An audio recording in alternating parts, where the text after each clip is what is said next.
ka zin nahi rei lo te a chuayang aro pui na zong te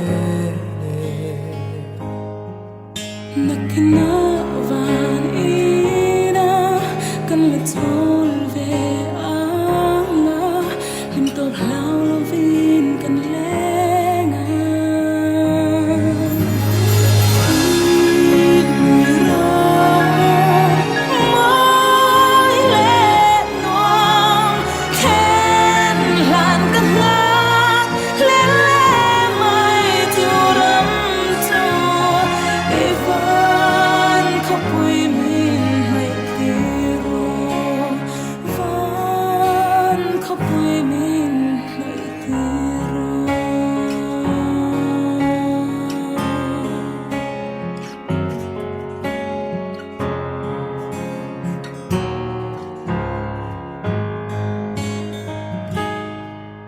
khua chuan in hui ve li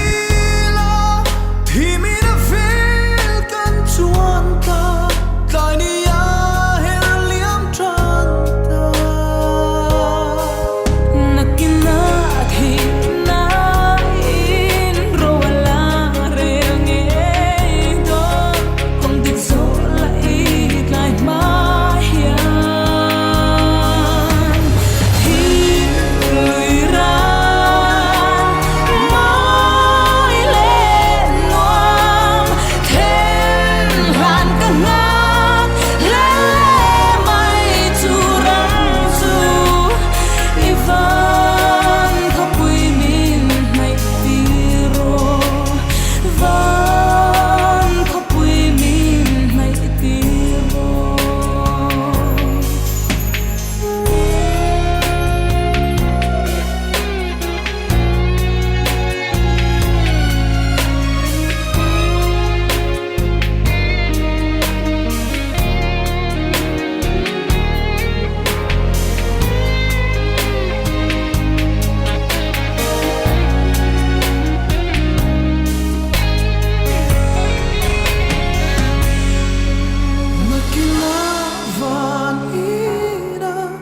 kan la chon ve anga lim to